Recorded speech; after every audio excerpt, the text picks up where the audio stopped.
Please subscribe to our YouTube channel. Like and share this video.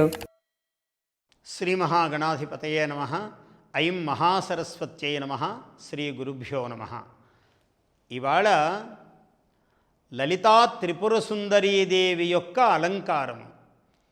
ఈరోజు లలితా త్రిపుర సుందరీదేవిగా అమ్మవారిని అందరూ అర్చిస్తున్నారు, పూజిస్తున్నారు, జపిస్తున్నారు, ఆమెను ఆరాధిస్తూ ఉన్నారు. ఈ రూపమేమిటి? మనము బాలా త్రిపుర సుందరి అని మొదటి రోజు చెప్పుకున్నాం. ఈమె లలితా త్రిపుర సుందరి. లలిత అంటే సర్వసామ్రాజ్ఞి అమ్మవారు. ఇటువంటి లలితాదేవి ఏమన్నారు? శ్రీకృష్ణ శ్యామలా సాక్షాత్ శ్రీరామో లలితాంబిక అన్నారు. ఆ లలితాంబిక యొక్క అనుగ్రహ రూపమే శ్రీరాముడు అన్నారు. ఆ లలితాదేవి ఎలాంటిదయ్యా అంటే సింధూరారుణ విగ్రహాం త్రినయనాం మాణిక్యమౌళి స్ఫురత్తారానాయక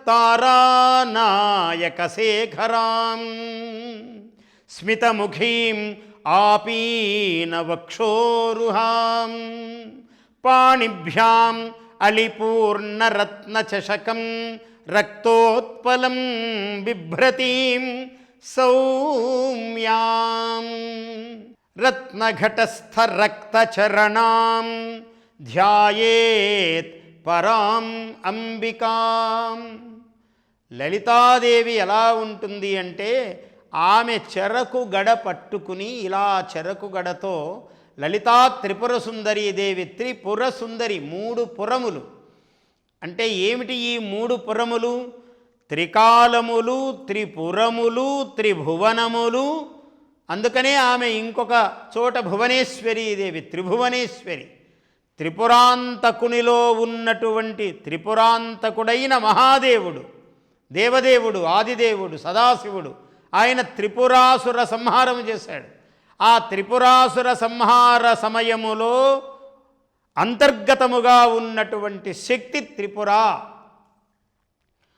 ఆమె లలితా త్రిపుర సుందరి. ఇంతకన్నా సుందరి లేదట.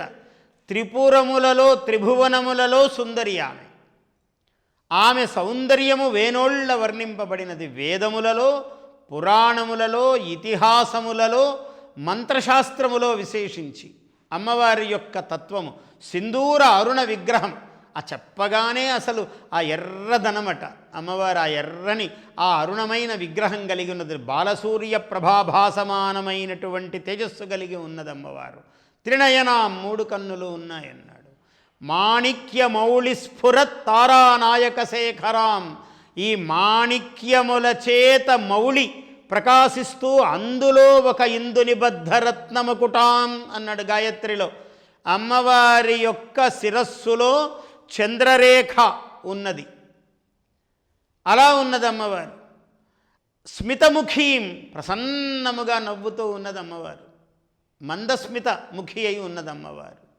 ఆపీన వక్షోరుహాం, వక్షస్సులు అమ్మవారి యొక్క వక్షోభాగం అంటే జగత్పోషకములు. ఈ ప్రపంచమంతా పాలు ద్రావి బతకాలి, లోకమంతా కూడా 3 లోకములలా బ్రతకాలి. అందువల్ల ఆపీన వక్షోరుహాం.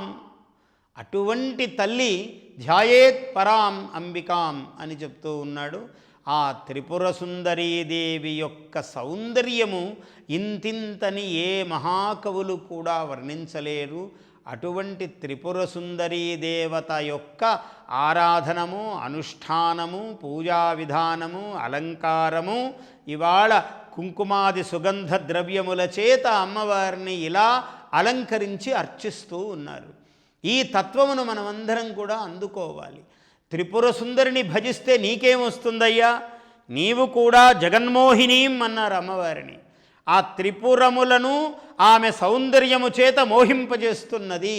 అంటే నీవు కూడా భువనమోహనుడవు అవుతావు. అంటే నీలో ఒక అమృత కళ, ఆకర్షణ కళ ప్రవేశిస్తుంది.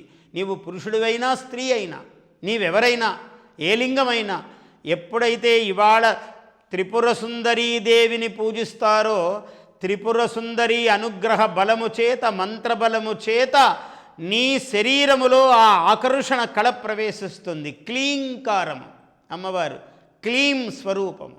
అటువంటి త్రిపుర సుందరీదేవి యొక్క అనుగ్రహముతో భువనాకర్షణము, జనాకర్షణము ఏర్పడుతుంది నీకు.